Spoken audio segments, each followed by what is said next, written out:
How do the Buddhas, out of their vast mercy and compassion, preach the Dharma to sentient beings?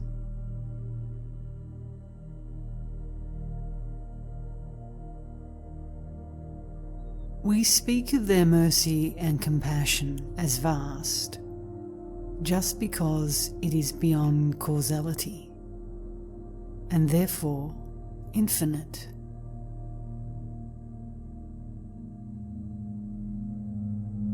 By mercy is really meant not conceiving of a Buddha to be enlightened, while compassion really means not conceiving of sentient beings to be delivered.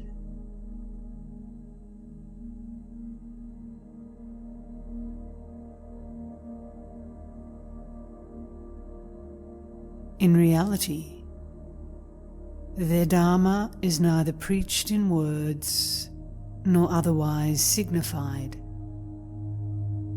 and those who listen neither hear nor attain.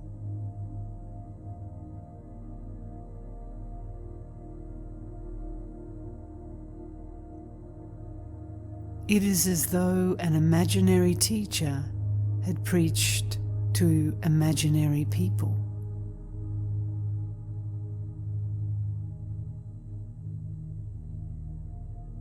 As regards all these dharmas, if, for the sake of the way, I speak to you from my deeper knowledge and lead you forward, you will certainly be able to understand what I say. And as to mercy and compassion,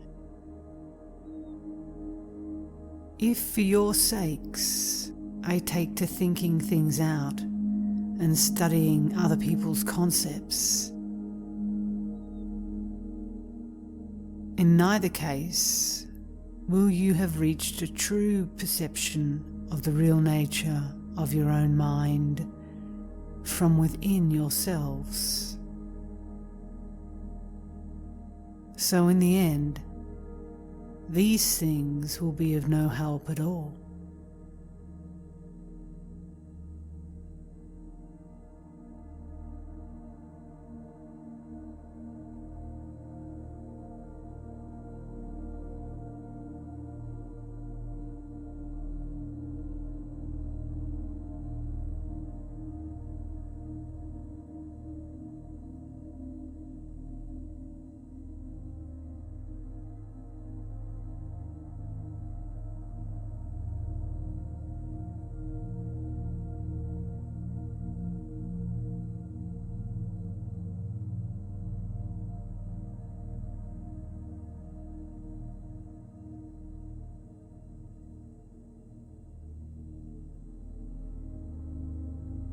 What is the meaning of zealous application?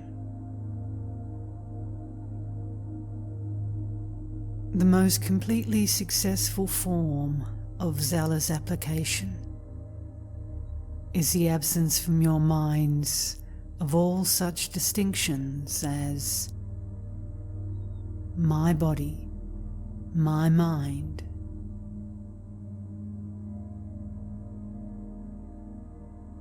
As soon as you begin to seek for something outside your own mind, you are like Kali Raja, bent on hunting.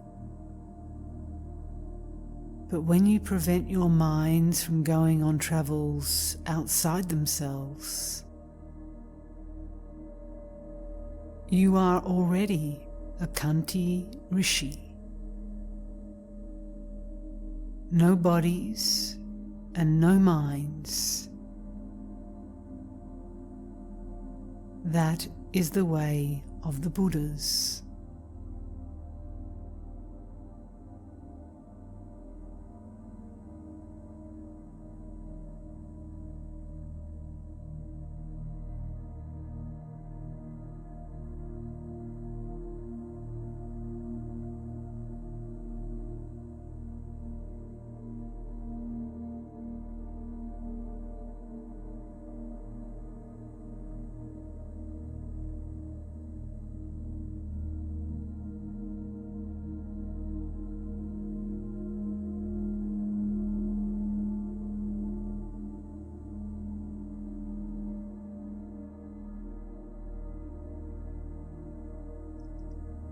If I follow this way and refrain from intellectual processes and conceptual thinking, shall I be certain of attaining the goal?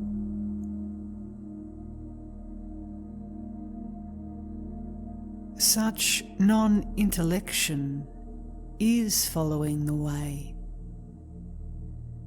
Why this talk of attaining and not attaining?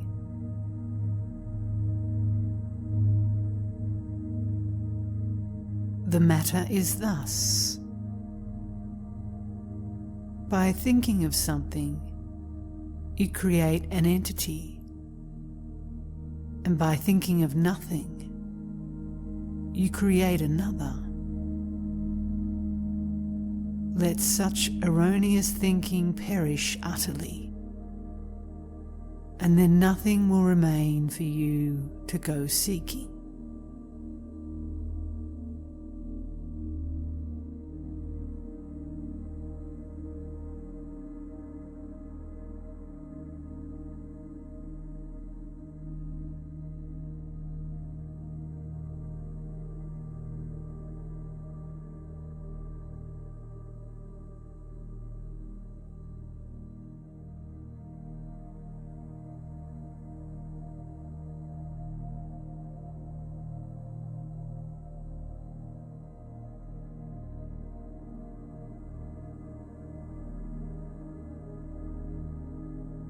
What is meant by transcending the three worlds of desire, form, and formlessness?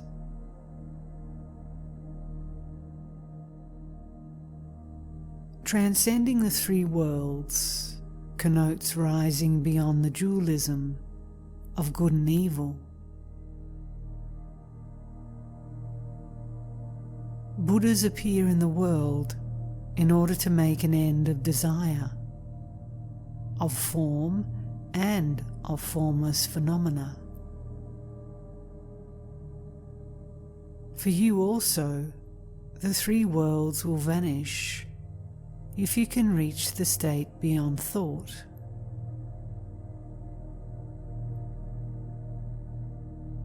On the other hand, if you still cling to the notion that something, even if it be as small as the 100th part of a grain, might exist objectively,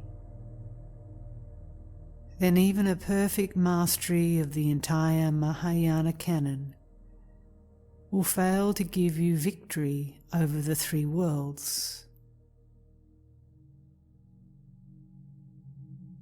Only when every one of those tiny fragments is seen to be nothing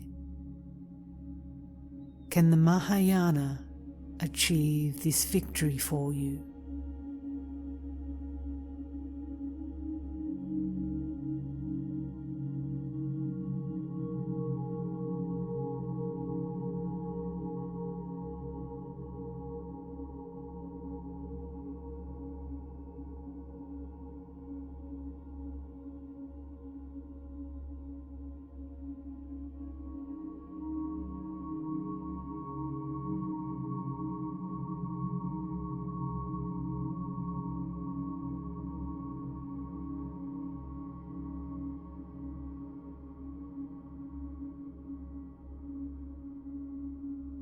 One day, after taking his seat in the great hall,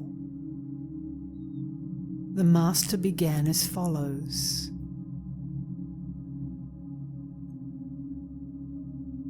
Since mind is the Buddha, the Absolute, it embraces all things, from the Buddhas at one extreme to the meanest of belly-crawling reptiles or insects at the other. All these alike share the Buddha nature, and all are of the substance of the one mind.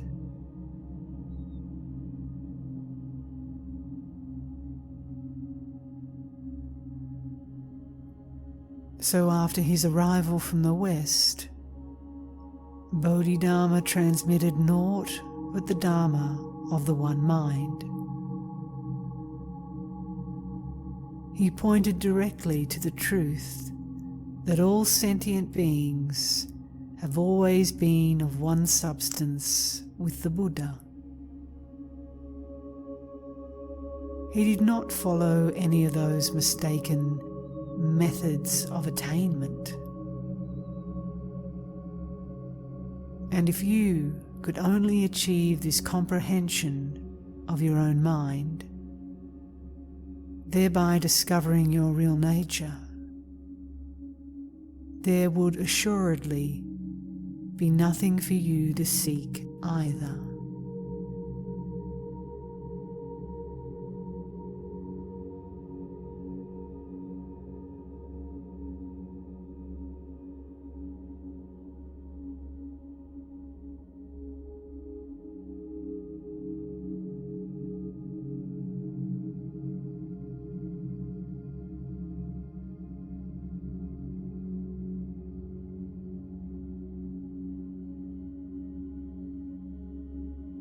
How, then, does a person accomplish this comprehension of their own mind?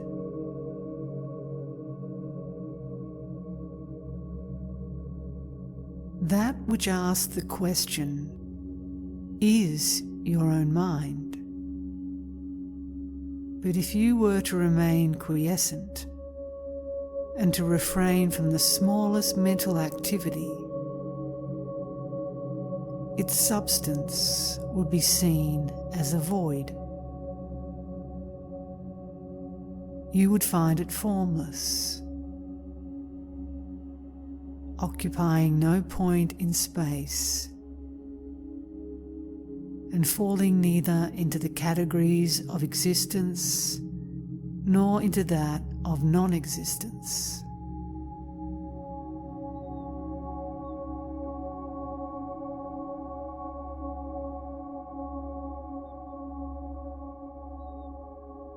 Because it is imperceptible, Bodhidharma said, mind, which is our real nature, is the unbegotten and indestructible womb. In response to circumstances, it transforms itself into phenomena.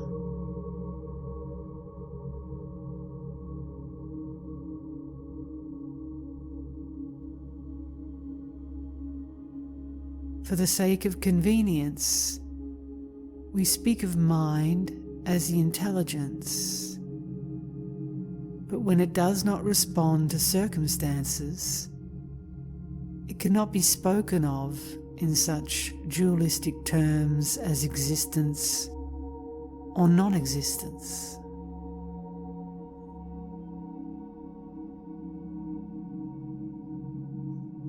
Besides, even when engaged in creating objects in response to causality, it is still imperceptible.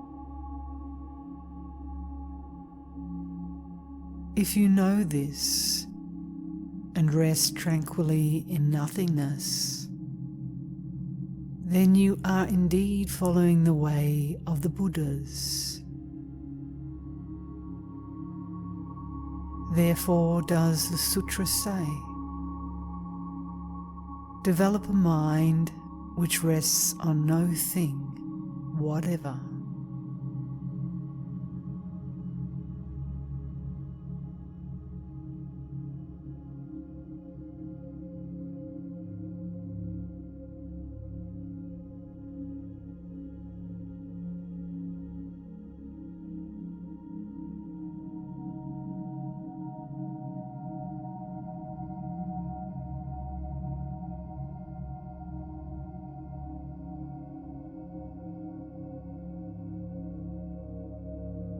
Every one of the sentient beings bound to the wheel of alternating life and death is recreated from the karma of their own desires.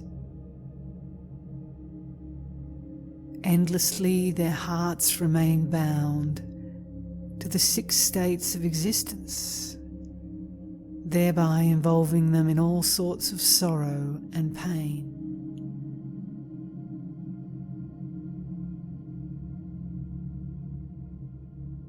Qing Ming says, there are people with minds like those of apes who are very hard to teach. People who need all sorts of precepts and doctrines with which to force their hearts into submission.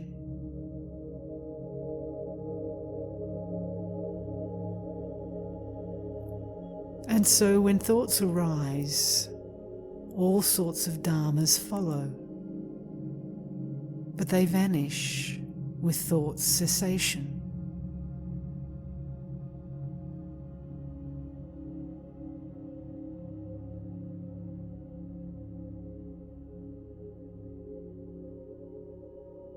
We can see from this that every sort of dharma is but a creation of mind.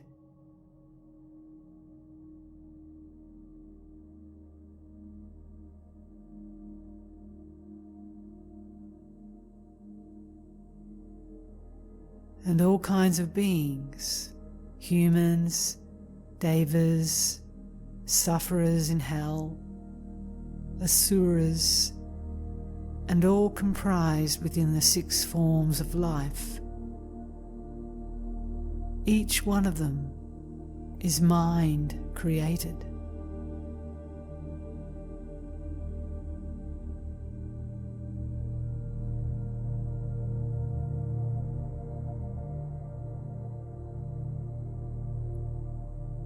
If only you would learn how to achieve a state of non-intellection, immediately the chain of causation would snap.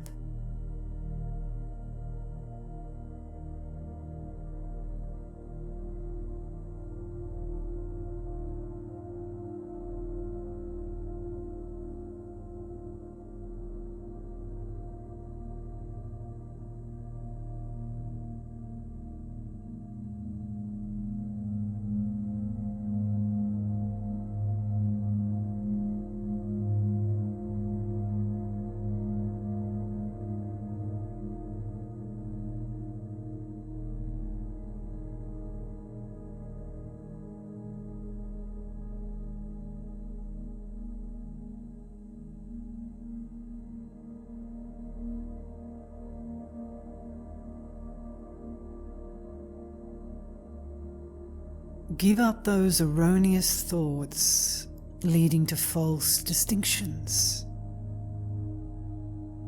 There is no self and no other. There is no wrong desire,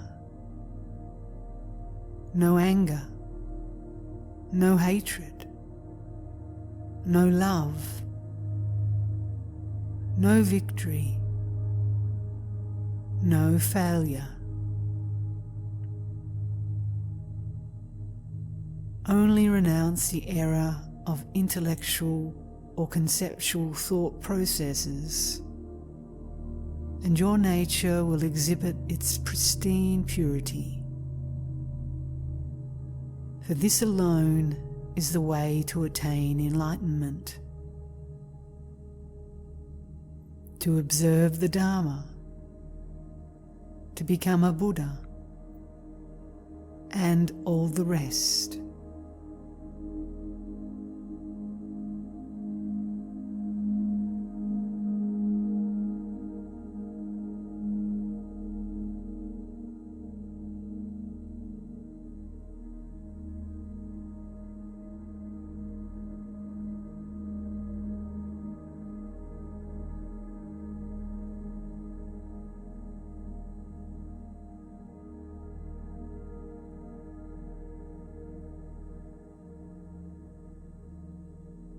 Unless you understand this, the whole of your great learning, your painful efforts to advance, your austerities of diet and clothing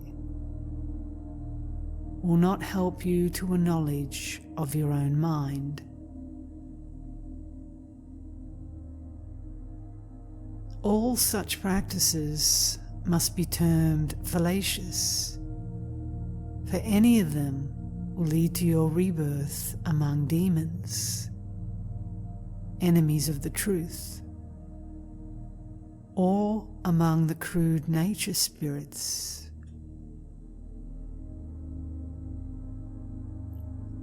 What end is served by pursuits like those?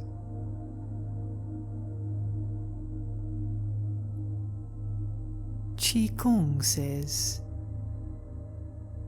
our bodies are the creations of our own minds. But how can one expect to gain such knowledge from books? If only you could comprehend the nature of your own mind and put an end to discriminatory thought, there would naturally be no room for even a grain of error to arise.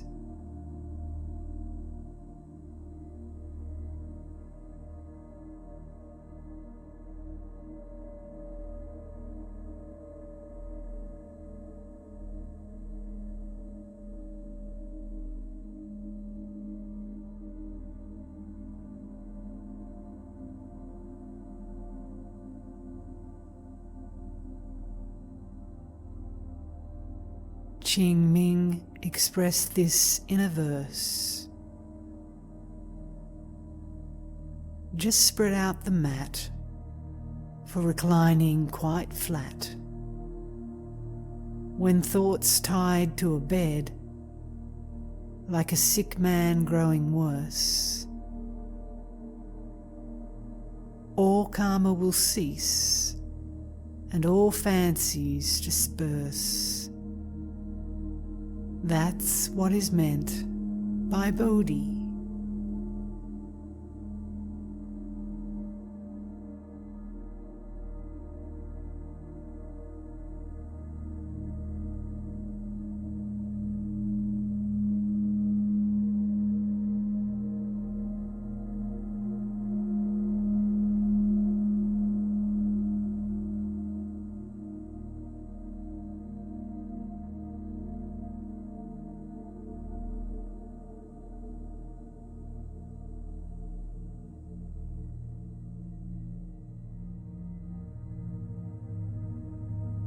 As it is, so long as your mind is subject to the slightest movement of thought, you will remain engulfed in the error of taking ignorant and enlightened for separate states.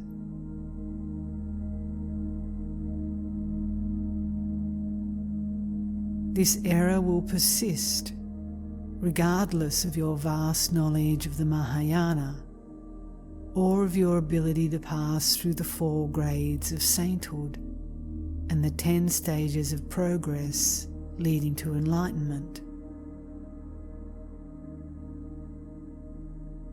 For all these pursuits belong to what is ephemeral. Even the most strenuous of your efforts is doomed to fail. Just as an arrow shot ever so high into the air must inevitably fall spent to the ground, so in spite of them, you are certain to find yourselves back on the wheel of life and death. Indulging in such practices implies your failure to understand the Buddha's real meaning. Surely the endurance of so much unnecessary suffering is nothing but a gigantic error, isn't it?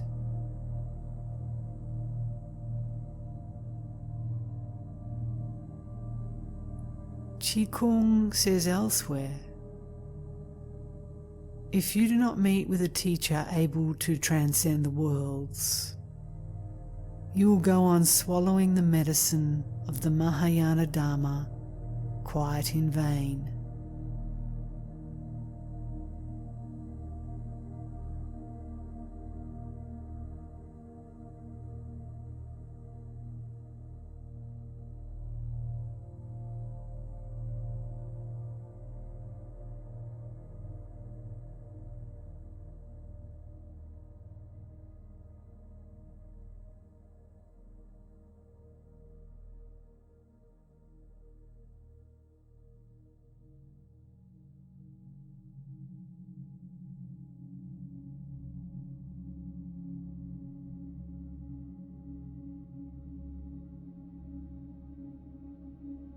Were you now to practice keeping your minds motionless at all times, whether walking, standing, sitting, or lying,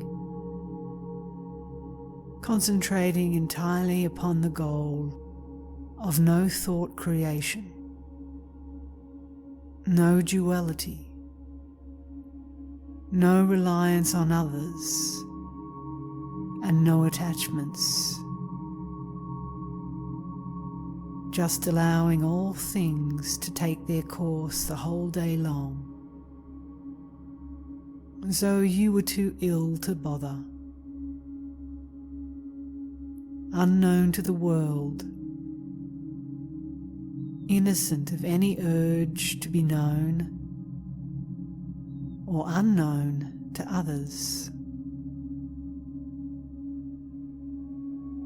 With your minds like blocks of stone that mend no holes, then all the dharmas would penetrate your understanding through and through.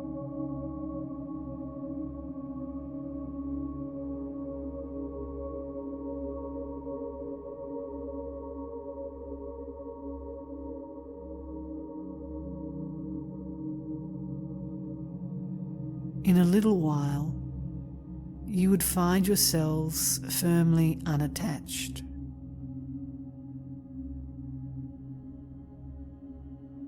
Thus, for the first time in your lives, you would discover your reactions to phenomena decreasing, and ultimately, you would pass beyond the triple world. And people would say that a Buddha had appeared in the world.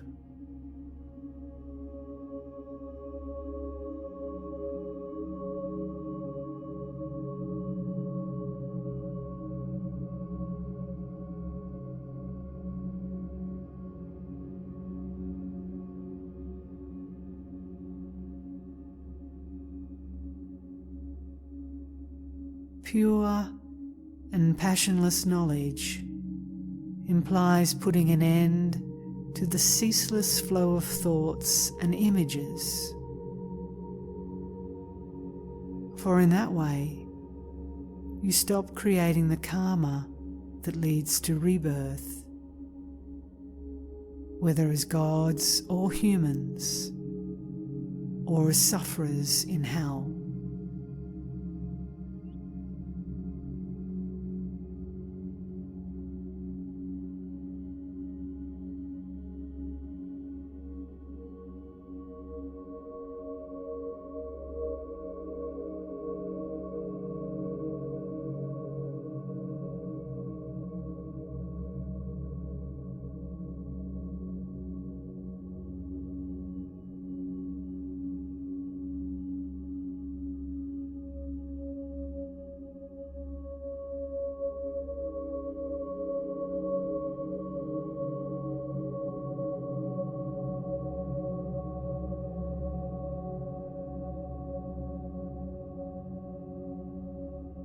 Once every sort of mental process has ceased,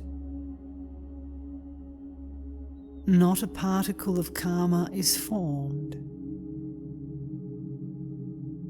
Then, even in this life, your minds and bodies become those of being completely liberated.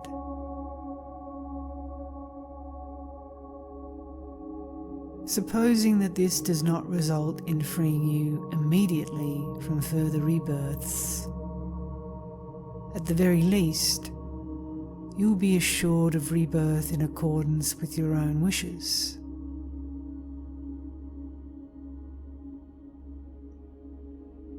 The sutra declares, Bodhisattvas are re-embodied into whatsoever forms they desire.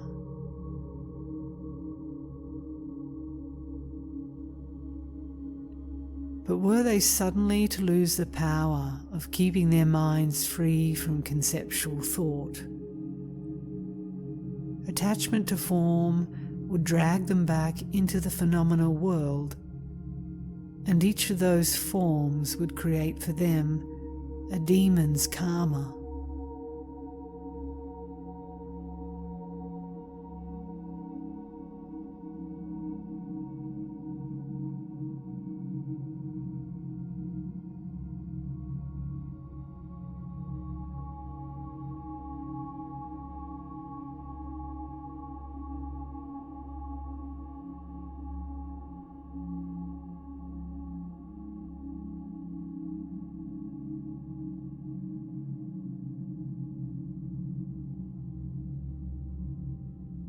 Mind is filled with radiant clarity, so cast away the darkness of your old concepts.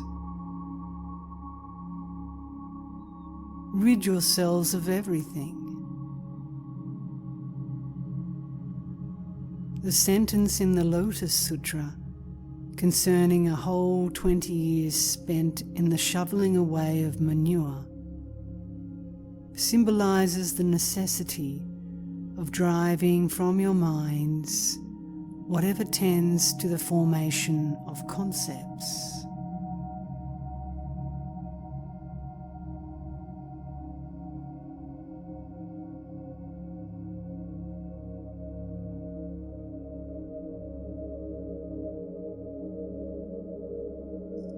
In another passage, the same sutra identifies the pile of dung which has to be carted away with metaphysics and sophistry.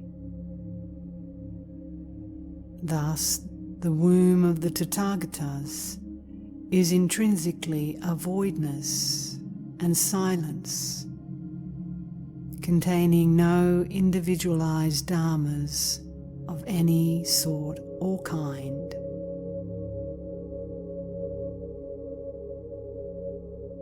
And therefore, says the sutra,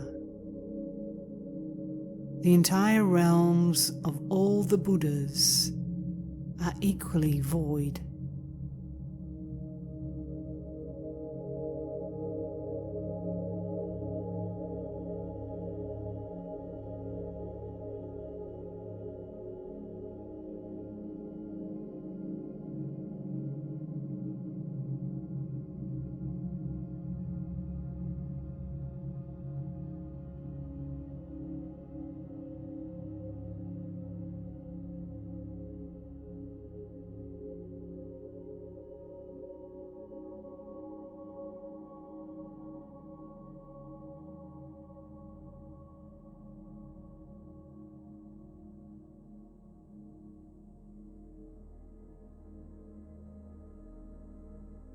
Though others may talk of the way of the Buddhas as something to be reached by various pious practices and by sutra study, you must have nothing to do with such ideas. A perception, sudden as blinking, that subject and object are one, will lead to a deeply mysterious, wordless understanding. And by this understanding, will you awake to the truth of Zen.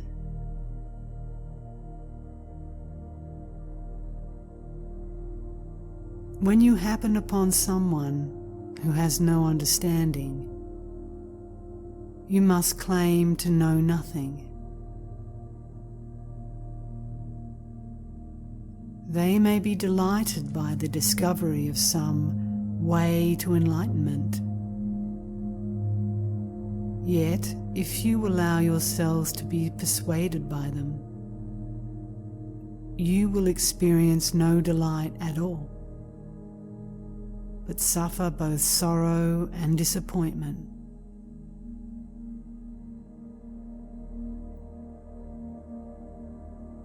What have such thoughts as theirs to do with the study of Zen? Even if you do obtain from them some trifling method, it will only be a thought-constructed Dharma having nothing to do with Zen.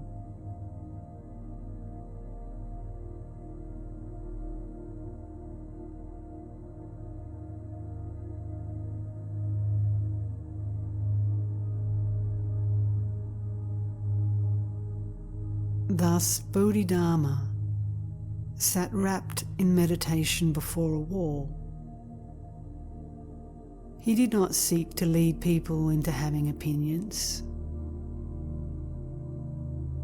Therefore, it is written, to put out of mind even the principle from which action springs is the true teaching of the Buddhas, while dualism belongs to the sphere of demons.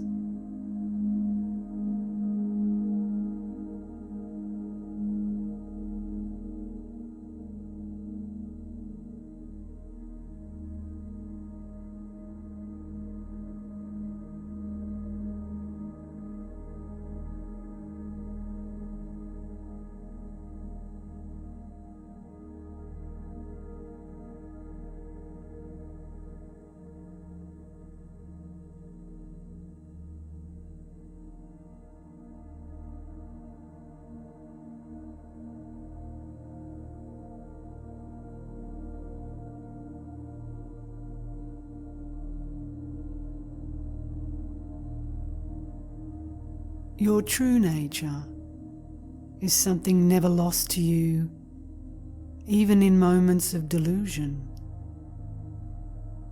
nor is it gained at the moment of enlightenment.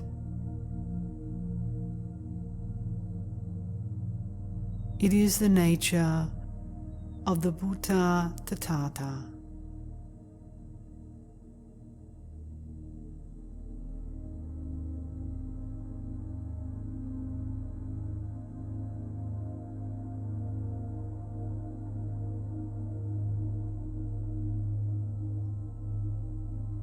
In it is neither delusion nor right understanding. It fills the void everywhere and is intrinsically of the substance of the one mind.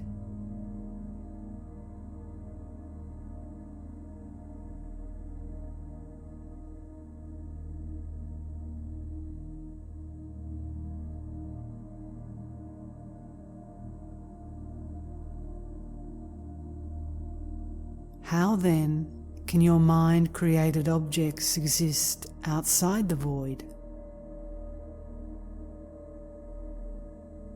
The void is fundamentally without spatial dimensions, passions, activities, delusions, or right understanding.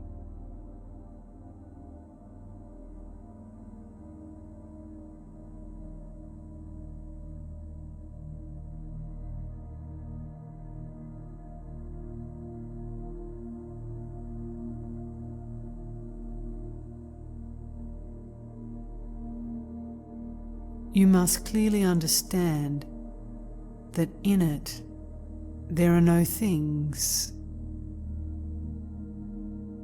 no humans, and no Buddhas. For this void contains not the smallest hair's breadth of anything that can be viewed spatially. It depends on nothing and is attached to nothing.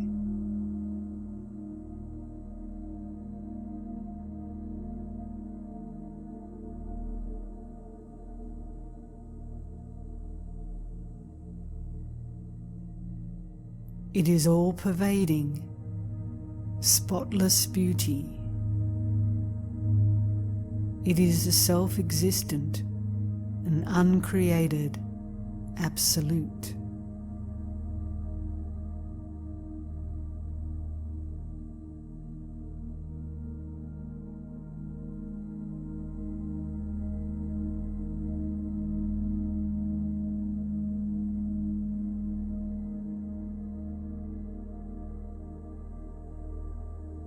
Then how can it even be a matter for discussion that the real Buddha has no mouth and preaches no Dharma, or that real hearing requires no ears? For who could hear it?